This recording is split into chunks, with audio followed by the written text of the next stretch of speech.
There's a new king in the AFC North, and it's not King Henry.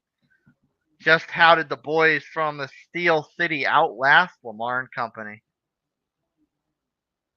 Packers and Bears. This NFC North rivalry comes down to a kick. One team went home happy, another went home not so happy. Speaking of not so happy, it may not have been a win my boys deserved to get, but just how did the dub from Indy seal the fate of the Aaron Rodgers era in New York? Atlanta and Denver. Who would have thought that the quarterback leading the charge today would have been a little engine known as Bo Nix? Not your usual amount of craziness in Week 11, but still plenty of storylines and hopefully a clear postseason picture. Sunday Scaries with Bucks McGee. We're breaking it all down.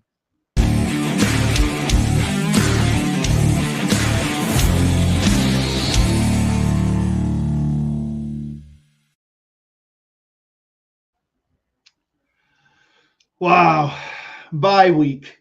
You sit and you relax, and it's like you can take a victory Monday, a bye week. No one gets hurt, you don't lose.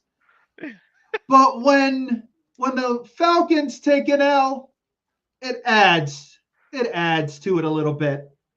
Nutmeg, I know you're feeling happy. What's going on, Yeah, sir? a bye week with a division rival's loss is almost like a half a win. It is. They should give you a half, a point five. Yeah.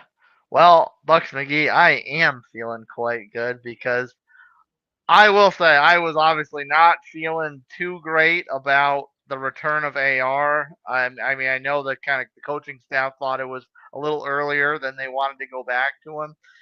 I mean, he got in the end zone twice, so I just can't necessarily play poorly, but this was a game we didn't think to win, but it's a game, especially at the feet of the New York Jets, that I am happy to take. If at this point, if anyone dare comes out and says that this team has a chance at the playoffs and they just have to turn it on or whatever, then forget it. I'm done. They're not watching football. It's ridiculous. The Jets are just so bad, man. I don't know. I give the Colts credit, man. They hung strong and they won. At the end of the day, a win is a win. You take it. If this was the Jets team that everyone thought it was going to be, then they would have probably won by 2 or 3 touchdowns. It would have been a massacre, but the Jets can't get it right, and you guys handled business. It's crazy because even with all of their issues, I have not a lot of faith in my Colts right now. So I was still expecting a 20, 30 point loss because our offense just can't stay on the field. The defense is good, but we cannot stay on the field. We can't control the clock. So I'm like, we lose here. It's going to be embarrassing because the Jets are butt ugly and awful. But like, I can't expect any less. So the fact that he was even remotely competitive, let alone a victory, is like this is a very, very big black eye for New York. No, at this point, anyone who's facing the Jets, honestly, you can't sit there and have any kind of fear. You can't worry about it. You're literally facing a high end Panthers team. Is what they look like. Like they're not good. They're horrible. If I'm Aaron Rodgers, I'm retiring at the end of the year because there's no way you can come back to this and all of a sudden it's going to be great. They were just bad. They couldn't figure it out. Literally, I was surprised they put up as many points as they did. A Panthers team with significantly higher payroll. Yes, exactly. Like I said, I'm surprised they put up as many points as they did, but their defense is average, but it's barely average now at this point. But that's what you get when you get rid of Mr. Sala, the defensive coach, the guy who was the problem, and you thought, by firing him, this was going to solve your problems. Here you go. Yeah, and I it just I don't want to like get ahead of myself because Dallas is awful, but the way Houston's played with them giving up leads in the second half, if there was so you're telling me there's a chance Houston could wind up losing on Monday to this awful Dallas team the way their season's gone. So we might be right back in the thick of things for the division. Be honest, the way this week is going, it very well could happen. Like, really, the only guarantee in the NFL are the Detroit Lions. Like Yeah. 100% guarantee. Like, you just show up Sunday morning, oh, Lions are good, you move on. Like, that's it. So yeah, if Dallas can, if Cooper Rush can kind of put some things together, and that defense can kind of hold up, you guys are looking kind of good. There's hope. Death, taxes, and 40 to 50 points from Jared Goff. Exactly, man. Unreal. But yeah, that's the truth. So you guys handled your business. We're at that point in the season now where you got to win, where you got to get those wins, and hey, you beat the teams you're supposed to beat, and you beat the Jets. So there you go. I imagine you're going to be smiling very hard if Aaron Rodgers does retire at the end in a colossal walk of shame. Oh man, I might take a flight up to MetLife and bring him some flowers and say, man, heck of a run, man. Heck of a run. Eli has more Super Bowls than you, and he's probably in theory a better quarterback. The zinger on top of it. Oh man, of course. One of the two biggest games this weekend was the battle for the AFC North, and I'm not going to say I called it, but I did say I was a little more confident in the Steelers here, and I can't even necessarily say they didn't try. The Ravens didn't try to go to Henry. I just think he was ineffective. The Steelers defense came to play. You've got to give them credit. Without a doubt. Yeah, they neutralized Henry. I think the play of that kind of encapsulates all that was the handoff to Henry, and TJ Watt just comes out of nowhere and just levels him for like a 2 or 3 yard loss. And I was like, yep, this is it. This is how the party goes. The Steelers, they don't play pretty, but they know how to win. You got to give them credit. And, we joked about them the beginning of the season, mid-season, but I'll eat my crow. They're legit.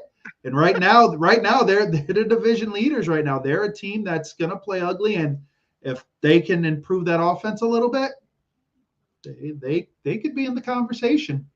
Yeah, the improvements on that offense. I cringed for a little bit because at one point I'm watching Russell Wilson throw absolute dimes of rainbow passes over the shoulder to George Pickens, and then at the end they have a chance to really seal it, and he overthrows everybody in the end zone and just lands in. Well, I don't. It wasn't Marlon Humphreys, one of the Ravens defensive backs, just lands right in his hands. I'm like, what are you doing? You throw it down 40 yards like you're 22 years old, and you can't complete a touchdown in the red zone inside the 10-yard line. It was like he was trying to be too pretty with it. Yeah. I think sometimes maybe Russ gets in his own head, and he's just kind of like, he'll complete a couple of those passes, and the next thing you know, he's like, okay, I just have to throw it like this. I've got to throw it like this, and I'm good to go. And it's not the best time to throw that pass. Yeah. But overall, he moved, he moved them up and down. They scored field goals. That's the problem, though. Yeah, you got to score touchdowns. Like if you can win games that way with your kicker kicking 5 field goals or so, or 6 of them, and you can win consistently. But right now, I don't know if that's going to. Well, the way the AFC is kind of shaping up right now, that might get you right out of there. But you got to be able to put the ball in the end zone. Got to. Run game, it's got to be a little better. It was solid, but I think could be a little better. But give credit where credit is due. Yeah. It's tough to gauge the offense's performance when your defense was just the beneficiary. It's very good defense, obviously, not to take anything away from that unit, but they're the beneficiary of the Ravens just kind of being an inconsistent unit. It was, and I'll give the Ravens some credit. Their defense, only allowed 18 points. I'll give them credit. I think there was a couple points where I'm like, this is where the sieve opens. This is where it happens. Yeah. And they were able to kind of keep things afloat. The play calling at the end of the game, not a fan of that for the Ravens. That 2-point call, I like E- like like that was a bad call. Knowing how this Pittsburgh defense had been all game, there's no way Lamar was going to make it around the end there. No way. I would have been more comfortable with you throwing it. You just go ahead and throw it.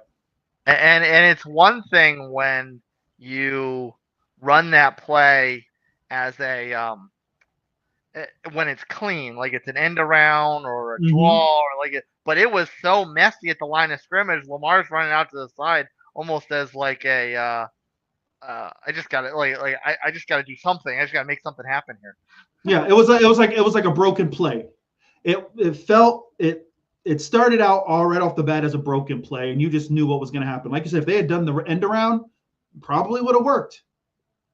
But yeah, bad call, and at that point, Steelers steal one, played well, and I shouldn't even say steal. They earned it, and now they lead the division. Yeah. Are there concerns that maybe they are going to regret the Russ decision based on his he kind of couldn't put it in the end zone, or is this kind of just like get give him a flyer? It's his first bad game since he took over. I think Tomlin's fine with it because I believe Tomlin's thought process is, our defense is what we're gonna have to hang our hat on. Whatever we get out of Russ is what we get. Um, as long as Russ plays solid, keeps the turnovers to a minimum, they'll win ugly like this. This is Steeler ball. This is the way it's been the last 3-4 years. Because let's be honest, the quarterback position hasn't been the greatest there. So it's been it's been the defense. So if Russ can maybe get you 2 touchdowns, then your defense will handle the rest. So I think they'll take it, man. Like right now, we didn't think they were going to be leading the division. We didn't know what the quarterback situation was going to be. So hats off. Yeah. So obviously the Jets could not finish off a victory. The Packers did, but they were fortunate, very fortunate to finish this one off. And we talked about how the Bears were reeling and that their offense is a far cry from where it was a few weeks ago. So the fact that they almost pulled this out, I mean, okay, take the victory, celebrate it, pop some champagne in the locker room, but like don't get too happy about this win, Green Bay. Oh no, they got lucky. They definitely got lucky. But you know what? It's also that jinx, when commentators talk about, oh, this guy was hitting 53 yarders, in pregame, yada yada yada. This guy's good, basically guaranteed it. And when they talk about stuff like that, bad things happen. And lo and behold, kick gets blocked, and there it is. So the Packers got a gift. I was impressed with Caleb that last couple drives. Like, he was moving them down the field. I was impressed. Yeah. It seemed like, he was able to, stay composed, make the throws. So I'll give it to him. That last drive, I was nervous for him.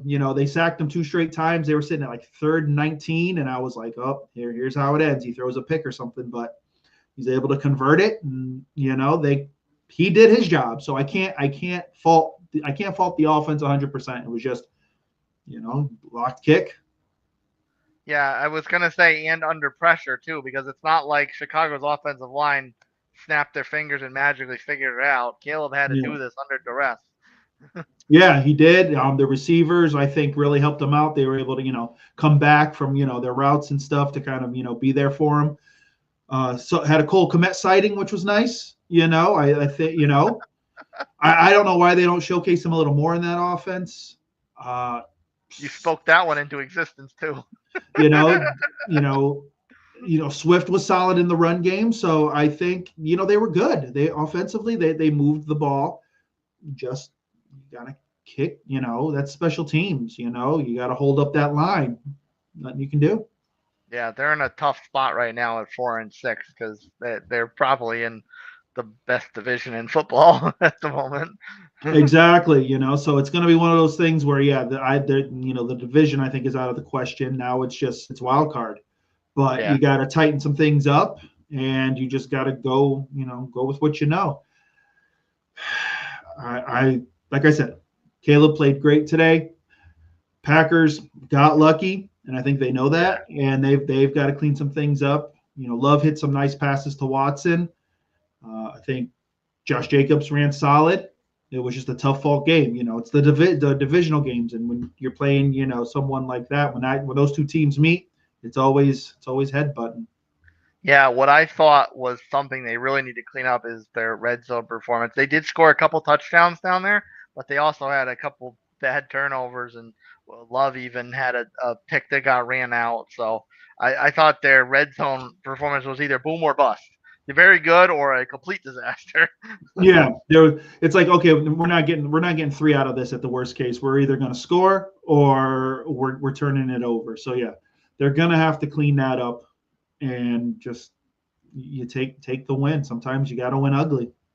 Yeah, and I mean, Minnesota won today because they're playing Tennessee. Who doesn't beat Tennessee? Uh, so I mean, what's kind of like the realistic expectation for the Packers? They just kind of have to try to keep tabs with the Detroit the best they can and Minnesota, or they just kind of like, let's just make sure we try to get the 5 or the 6 and not be stuck playing the 7th seed and whoever that may be, Philadelphia or what have you. Well, here's the thing. There, I think you have to play and try to keep up with them, because let be honest. The 4 seed, who is, it's basically your first 4 seeds are your division winners. So Yeah. let's be honest. The NFC South is going to probably have the worst record out of the 4. So let's say at best 10-7. The NFC West isn't doing so hot either. That's true. That's true. But I'm going on history here, though. I'm just Yeah. gonna I'll go on history. So let's say it's 10-7 or 9-8. So Mm-hmm. they've got to keep up. If they think, oh well, if we can just win 10 games, we should be good. That might not be good. You don't know. So I think you really, because that division is so good and those teams are solid, you have to play as if you're still trying to win the division. You've got to get 11, 12 wins. Yeah, because there's no such thing as an automatic playoff victory, but you would much rather play the Falcons, no offense, the Bucks, the Cardinals, the Rams, or the Niners than Philadelphia No, no, I'd or play Philly. Washington even. I don't know. I'd play those. I'd play them. I'd be honest. I'd be honest. Like those, the NFC East doesn't scare anybody. Saquon scares you maybe. If you got a good run defense, then okay, go ahead. Go ahead, Philly. Throw the ball. We see what they do when they throw the ball. They don't. Yeah. So one kind of uh, this one I thought interesting because it wasn't a game that I necessarily thought should have been close because the Patriots are pretty bad this year. Um, but the Rams, it took them a little while to get going. The Patriots had a spirit of that. Speaking of valiant efforts with the Bears, Patriots also had a valiant effort to get back into it, but the Rams kind of closed this off. And fortunately for the Rams, hot off the press, the Niners dropped this one to the Seahawks. So the Niners' divisional woes continue, and the Rams at 5-5 are right back in the mix for their division. Everyone who talked junk about the South, even though I still will give the West their credit for now, historically. But yeah, everyone was talking smack. I, I do. You have to give the Patriots credit. I think their defense played tough. Their defense is solid. It's just that their offense is so bad that your defense, and we've talked about it, the defense is out there too long, they're going to give up points after a while. And this Rams offense can put up points. They've got great wide receivers. The run game was solid. It wasn't spectacular this week, but it was solid. And Matt Stafford can still sling it. So they hung in there. That last play, where May throws the pick to end the game, it was tough. It was a tough throw. It's one of those things where they got to get on the same page, but this team is in flux. New England, this is what you see this year, you're not going to see next year. It's going to be a whole overhaul, but give them credit. And the Rams did what they needed to do, and they're right in it now. Yeah. That's like a really flip of a coin thing. It's like everyone in the NFC South might be 4-6 winning 4-6 right now, but the the NFC West, they're all like 5-5. I mean, Arizona was on a bye week. They might be wiping their brows and thank you, thank the good Lord we were on a bye week. They're like, yeah, don't have to handle that. There you go, good to go. So yeah, you look at that, you look at the West now, and you're like, dang man, like whoever can crawl out of here, who is best equipped to maybe win a game in the playoffs. Like it's gonna be interesting to see. Seattle's just falling apart. The Rams may be primed as long as they can stay healthy to take this division and run.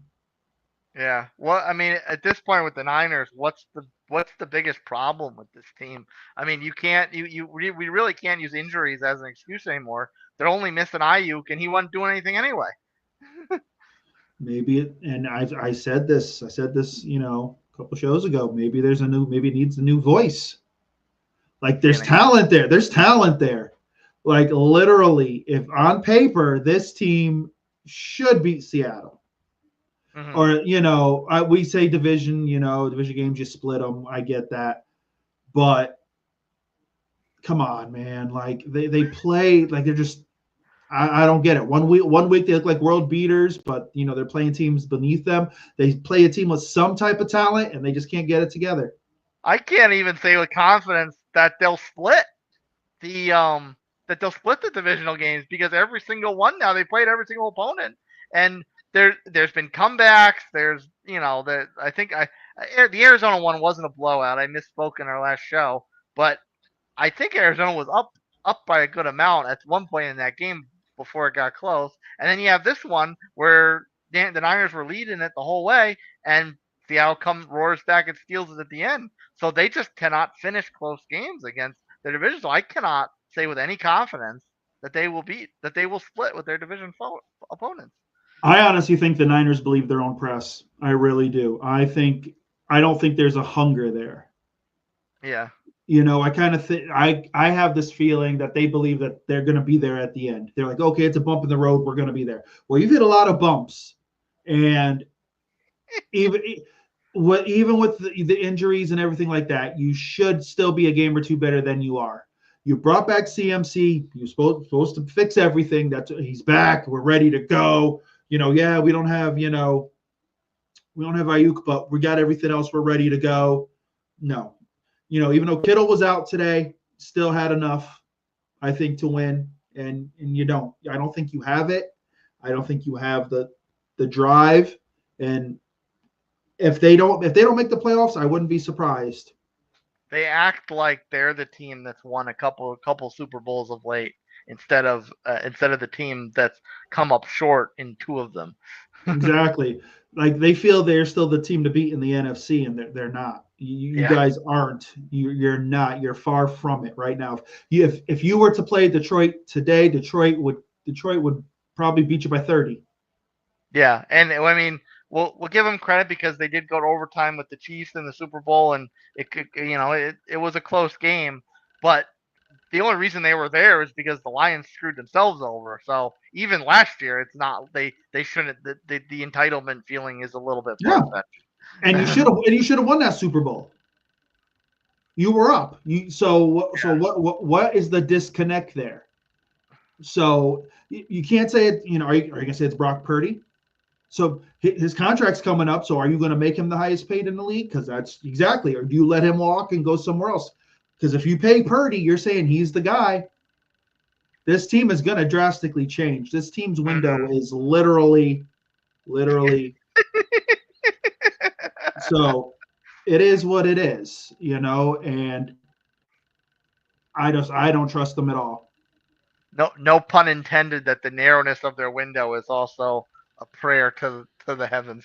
Yeah. And you got to hope that if for some reason you meet Detroit in the playoffs, there's like a flu going around, because that's the only way that's going to, and you're going to end up winning that game. The only way. There were a couple games this week that were not exactly close ones down at the end. And the first one, I know this always brings a smile to your face. The Falcons went out to Mile High.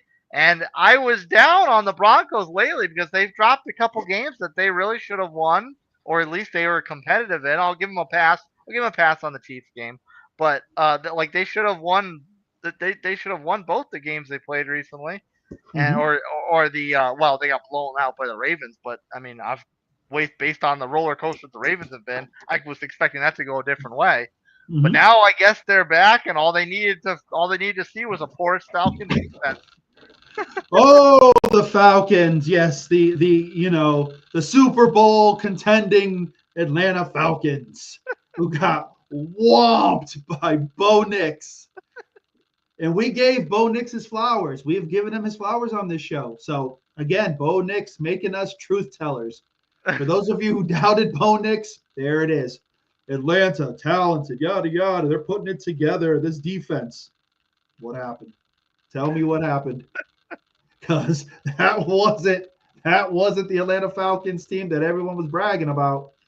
Yeah. I got to give Denver credit, man. These guys they're just putting in the work. Bo Nix is developing. They're playing well. They're a young team. I think they get some pieces here and there. They're going to be really good. Yeah, and I personally cannot fault things like playing on the road because the Falcons should be a team that just needed that quarterback to get over the hump. They That's what have, everybody said. That's what everybody said. Just needed the quarterback. Kirk Cousins was the guy. yeah. So you can't if you're that type of team, you cannot use the excuse, oh, we're on the road. Oh, Denver's hard to play. Denver should not be where they are right now. Nobody thought Denver would be remotely close to competitive this season. This is just a sore spot. It's not like you were playing the Denver Broncos of like when Peyton was there or Elway was there, where that place was rocking and deafening. Come on, like their fans show out, but come on now, let's be realistic. If the Falcons had put up, 3 quick scores or something, or up like 21-7, that place would have been quiet as a church. Yeah. So don't make it sound like you were playing in Arrowhead. Like you weren't playing somewhere where, regardless of what happens, the place is ridiculous. Come on. You can't you can't even make the argument that you're playing the Broncos of the Jake Plummer era. Exactly. He'd put up points, they'd lose. They'd put up 38, they'd blow up 43 points, but they were at least entertaining. So like I don't want to hear it. So what happened? Did you guys walk in there thinking, "Oh yeah, we're just going to walk in and beat Denver no problem?" That's going to be the downfall. Mm-hmm. Now, mind you, you only got Kurt for a couple years because you wasted that number 8 pick on Michael Penix there. So your window, you have a window like the Niners. Your window is only so much, and you have Detroit in your conference. So don't waste it by going in and thinking you're just going to win. And that's the problem. They're cocky and they think they're better than they truly are. And you got it handed to you by Bo Nix. Yeah, and at least in the Niners case, they at least have the experience. They've been to the edge before, so at least there's a little seed of doubt in your mind that okay, maybe they'll get by on Guile or Moxie or something. You can't say about the Falcons. They don't. The closest thing they've got, we all know how that Super Bowl went. Exactly. So like don't do it. It's oh Kurt. But the Falcons need to clean it up and figure it out quick because you lost another game. Yeah, you've got a little bit of room in the division game wise on some teams, but it's closer than it should be in theory. Yeah. The other blowout, not that this one was anything remotely different from what anyone on the planet would expect, but that Detroit Lions offense just keeps on rolling. This game was only for people who had any Detroit Lions on their fantasy teams. That's all this game was. So I would like to thank Jared Goff. I appreciate you. David Montgomery, I appreciate you. That's all this game was, man. This game was horrible. I'm surprised we have yet to hear that Doug hasn't lost his job yet. Like usually this when a game like first of all when there's a coach who's like on the edge of like he's getting fired at the end of the season and he has a game like this, they're like, let's just do it. Like there's no hope, it's over. Yeah. So I'm surprised we haven't heard anything yet. If they're gonna stick with him till the end, I give the Khan family credit for being loyal to the guy. But you get 50 hung on you like this, and the way this season is gone, no, we're just gonna end it now. Let's just move on. Yeah, Trevor Lawrence or no Trevor Lawrence, you can't you can't have a loss like that when the season's been so miserable. Anyway, you're like that. You need to just wipe that embarrassment clean. Just go ahead, start putting in guys who you don't know if they're going to be on the team next year. Get name your intern manager and just see what happens. Like, just start the process, because there's no way you guys are making the playoffs. There's no way the Jags come back and make the playoffs. Yes, see what your reserves are about and such. The other thing is, we might have a Black Monday with Pederson. I wouldn't be surprised if we have a double Black Monday with Antonio Pierce. Yeah, that's like, I feel bad for the Raiders, because when they brought Pierce in, he was that breath of fresh air, and you thought, well, maybe this is the guy because he's a player's guy, yada yada. But just it hasn't worked out. But to his defense, quarterback position's been really rough. It's like they really couldn't figure out who was going to be the quarterback. You had the mumblings that Adams wanted to be gone anyway, so he was a dead man walking on this job. Like, it just, Max Crosby is like your only pure piece, along with Brock Bowers, who had a heck of a game today. So, for once, a Raiders draft pick that works out. Yeah, right. So I think maybe they'll just finish the season with him, and then I don't know if they'd let him go on Monday. It wouldn't surprise me, but I don't think so. But there'll be change there for sure. Yeah, he's not quite on the thin ice that Pederson is, but the expectation wasn't as high. Well, yeah, that's true. We were talking Jags as, Super Bowl contenders. Like, with that talent, we were like, okay, well, if they play to what they're supposed to be, this team could be right in it. The Raiders, we were like, okay, they might surprise somebody, maybe 7-10, feel good kind of story. No. Yeah, we thought it was going to be a 2-horse race with them in Houston, and Houston's not lighting the world up, and Jacksonville's atrocious. Unbelievable. Hot off the press, and I know you have been waiting for this moment a long time this season.